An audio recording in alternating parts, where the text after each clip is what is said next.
Bom, vamos agora bater um papo aqui com o nosso próximo convidado, inclusive, ele que já está pronto aqui para poder conversar um pouquinho com a gente. Deixa eu só trazer aqui, inclusive, eu que saí passando aqui todas as laudas direitinho. Brosco, você vai me dar um help? Nosso próximo convidado já está aí com a gente para falar aí sobre dados do IGPM que a gente teve divulgado aí, dados de confiança do consumidor, né, serviços também. Nosso convidado, o Rodolfo Tobler, pesquisador do FGV IBRE. Uma ótima tarde para você. Boa tarde, obrigado aí pelo convite. Perfeito. Pode ir, Brosco, pode ir tocando aqui com ele, inclusive. Vamos lá, então. Eu queria que você, então, começasse fazendo essa análise para a gente sobre a divulgação que a gente teve aí de a pequena desaceleração, né, do IGPM que foi divulgada hoje aí, né, o Rodolfo?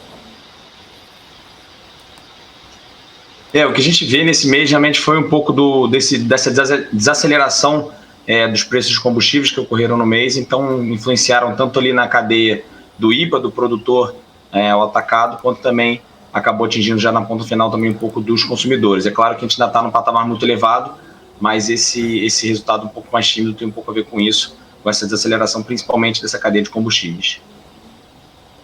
Agora, Rodolfo, nessa terça-feira, né, teremos a divulgação, pelo menos é o que se espera, né, da taxa de divulgação de desemprego. Qual que é a sua expectativa para esse resultado? Como que você tem avaliado esse quadro aqui no Brasil? Né, a gente que tem visto também já em outros países, por exemplo, Estados Unidos também tem um cenário ali de desemprego que agora, mas é um cenário um pouco diferente, ali estava tendo uma boa rotação realmente ali das vagas, né? Aqui no Brasil, como que você tem visto e analisado esse cenário? O mercado de trabalho no Brasil é um pouquinho diferente dos Estados Unidos, ele é menos flexível, apesar de últimas reformas que foram feitas. A gente já tinha uma taxa de desemprego muito elevada antes da pandemia, com a pandemia ela foi só acentuada, chegamos a patamares realmente muito elevados, e a gente vinha, principalmente a partir de 2021, com uma melhora muito grande, aí fruto da vacinação, da flexibilização, o setor de serviços, que é o maior empregador, conseguindo voltar às suas atividades, e nessa virada para 2021 tinha dado alguma estabilidade, né, ali no patamar próximo de 11%, porque teve a questão da Ômicron, o setor de serviços voltou, sofreu alguma restrição no início de 2021, mas agora ele vem apresentando algum resultado positivo. A expectativa para amanhã, o resultado divulgado pelo IBGE, do IBRE é de 10,9%, seria ali baixar de 11% depois de um tempo, mas a gente tem muita cautela com esse resultado ainda, não deve ser uma tendência muito forte de melhora ao longo do ano, porque quem vai ditar esse ritmo do mercado de trabalho é a atividade econômica, e a perspectiva para 2022 ainda é uma atividade econômica mais fraca. Falando um pouquinho ainda no contexto de eleição, né, Rodolfo, com esses dados econômicos aí que a gente tem, como que eles podem impactar aí para o que a gente vai acompanhar aí nos próximos meses, hein? O que a gente observa é que em anos eleitorais realmente há uma adição de incerteza muito grande na economia e isso acaba travando um pouco, principalmente investimentos e contratações por parte dos empresários. A gente tem nossas pesquisas na FGV que mostram um pouco isso. Aqui no Brasil se acentua um pouco mais essa incerteza nos últimos anos, essas últimas eleições adicionam bastante incerteza, então isso é um pouco desfavorável para o ambiente de negócio, porque os empresários precisam realmente de um ambiente de negócio mais tranquilo, com menos incerteza, para tomar decisões importantes como investimento e contratação, que geralmente são associados a algum custo que não pode ser desfeito do dia para a noite. Então, com isso, realmente adiciona um pouco de certeza. Então, vindo ainda de um ano que a gente tem uma expectativa de crescimento mais baixo, se recuperando de uma pandemia, esse adicional de incerteza acaba trazendo mais cautela ainda. Então, acho que realmente nesse momento o que a gente espera ainda é um pouco o pé no freio, principalmente por parte dos empresários, quando começam a observar no radar as eleições. Agora, falando um pouquinho sobre IGPM, né? Eu queria entender o que você achou desses dados que foram divulgados nessa segunda-feira. Teve essa variação aí de 0,52% em maio, né? No mês anterior tinha sido de 1,41%. Traduzindo isso, para quem está nos assistindo, né? Como que você avalia, na prática, o que isso muda, né, para o investidor e para o consumidor no final? Essa desaceleração começa a mostrar que realmente a inflação pode estar perdendo um pouco de força, mas a gente tem que tomar muito cuidado porque ainda tem muitas incertezas associadas a essa questão da incerteza. O dólar tem uma influência muito grande também.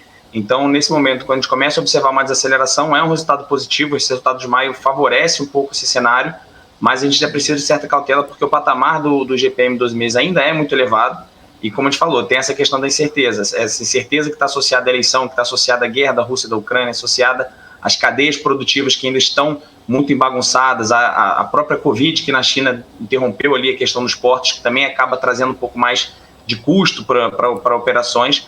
Então, a gente tem algumas dificuldades. Então, é preciso ainda uma certa cautela. Não dá para dizer que realmente agora a gente vai ter uma tendência tão forte de queda, mas essa desaceleração é um resultado positivo para maio. Essa desaceleração seria já, na tua opinião, um efeito desse reajuste que a gente tem visto na taxa básica de juros? Muito se espera, na verdade, aliás, a gente começou esse ciclo de aperto monetário justamente, né, para tentar conter a inflação. Na tua visão, seria agora o começo do reflexo disso? E aí a gente poderia já começar a pensar num retrocesso desse reajuste, indo na contramão, inclusive, Estados Unidos, que está começando a fazer isso agora. Como que você avalia aí essa política monetária diante desse GPM de hoje? Eu acho que esse resultado ainda não vai significar alguma mudança do Comitê de Política Monetária, de fazer alguma mudança do que já vem direcionando a fazer. Então, acho que realmente mostra algum efeito, sim, desse aperto monetário que a gente já vem vivendo há algum tempo, não é tão recente, então já tem algum momento que vem sendo feito.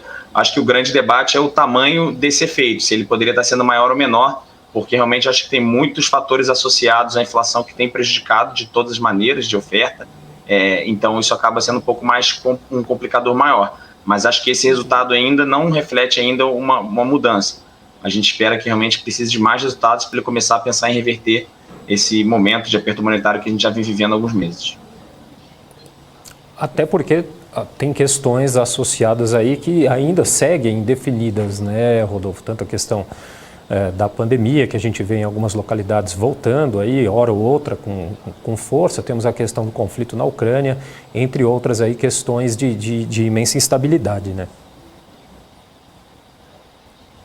Exatamente. Acho que todas essas questões que não parece que vão ser resolvidas no curto prazo, não parece que a gente está conseguindo controlar, e não só no Brasil, né? Como você falou, realmente a gente tem essa questão da pandemia que atingiu a China, tiveram muitas dificuldades na questão dos portos. Isso afeta a logística do mundo todo, aumenta o custo de transporte, que é um custo elevado também, que a gente já vem observando desde essa pandemia. Esse desarranjo da cadeia tem sido um complicador muito grande, ao mesmo tempo que também tem essas questões de câmbio que também impactam no nosso GP aqui no preço, e aí também muito associado à guerra da Rússia e da Ucrânia, que também não parece ser tão claro qual vai ser os desdobramentos, se as sanções vão continuar ou não, se o custo de algum material pode acabar vindo para a gente também.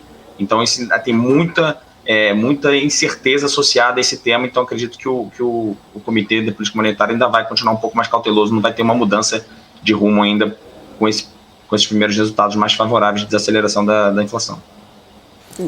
E ainda num movimento aí contrário, não sei até que certo ponto, mas a gente tem dados aí também da confiança do consumidor e também de serviços, né, que mostra aí confiança do comércio avançou 7,4 pontos em maio, a confiança do setor de serviços subiu também 2,1. Que tipo de análise que a gente pode fazer levando em conta esses dados, Rodolfo? O que a gente tem visto é que realmente tem alguma melhora na atividade econômica nesse início do ano, realmente, principalmente no final do primeiro tri para o início do segundo trimestre. Acho que até um pouco melhor do que se era previsto alguns meses atrás. Esse resultado que a gente está divulgando hoje da confiança do comércio de serviços já tem um impacto, já é o resultado de maio, então já tem algum impacto aí de vendas de Dia das Mães, que favoreceu bastante o comércio, porque é um feriado que é importante, que já há 2 anos ele vinha tendo algumas restrições por causa da pandemia. Agora, em 2022, a gente não teve isso, então ajuda a impulsionar um pouco. E também liberação de recursos. A gente tem essa liberação do FGTS que está ajudando a impulsionar a economia, tem o Auxílio Brasil, a antecipação de 13º de pensionistas e o próprio mercado de trabalho tendo alguma reação um pouquinho melhor. Então, o cenário é um pouco mais favorável, a gente vê a confiança de serviço do comércio reagindo, mas acho que o grande ponto é mais para o médio e longo prazo. As variáveis macroeconômicas de juros ainda muito altos, inflação também elevada, e o consumidor, como a gente vê, a queda da confiança do consumidor nesse mês ainda está muito cauteloso. Então, é difícil a gente imaginar que vai ser tão sustentável essa melhora que a gente vem observando agora nessa primeira metade do ano. Vai depender muito do controle dessas variáveis macroeconômicas que ainda estão um pouco negativas. Agora, Rodolfo, falando um pouco sobre o câmbio, você pontuou aí em alguns momentos essa questão do câmbio. Eu até trouxe aqui o gráfico para a gente, né, dar uma olhada, o gráfico aqui semanal. No dólar futuro a gente tem uma queda no mês, aliás, desculpa, não semanal, o gráfico eu trouxe o mensal.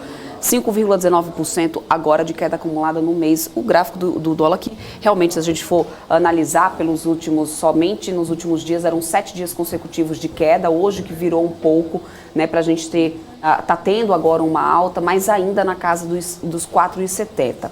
A gente tem um cenário de eleição, né, vindo aí pela frente, outubro. Com essa eleição aí no radar, no caminho, você acredita que a gente continua com essa tendência de queda ou esse cenário de eleição pode mudar totalmente aí esse dólar e expectativas, inclusive, de algumas casas do mercado? Eu acredito que as eleições são um fator muito importante para a trajetória do dólar, especialmente porque ela tem sido muito acirrada aqui nos últimos anos aqui no país.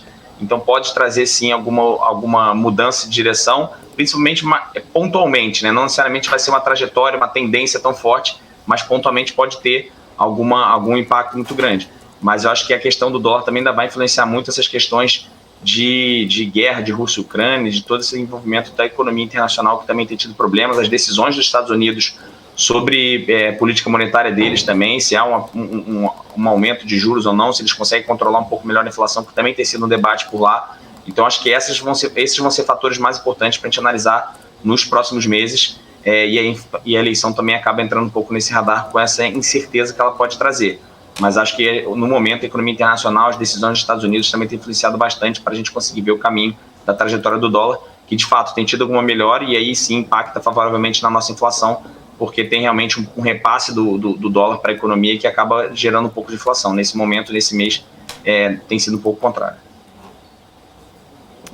Perfeito, Rodolfo. Obrigada mesmo pela sua participação. É sempre bom ter alguém aqui para trazer um pouco dessa visão aí da econômica, né, Brosco, para a gente. Com certeza. Sempre acrescentando aqui, dando informação para o nosso telespectador aqui, para quem acompanha a BMC News. Muito obrigado, Rodolfo. Muito obrigado, eu agradeço o convite, estou à disposição.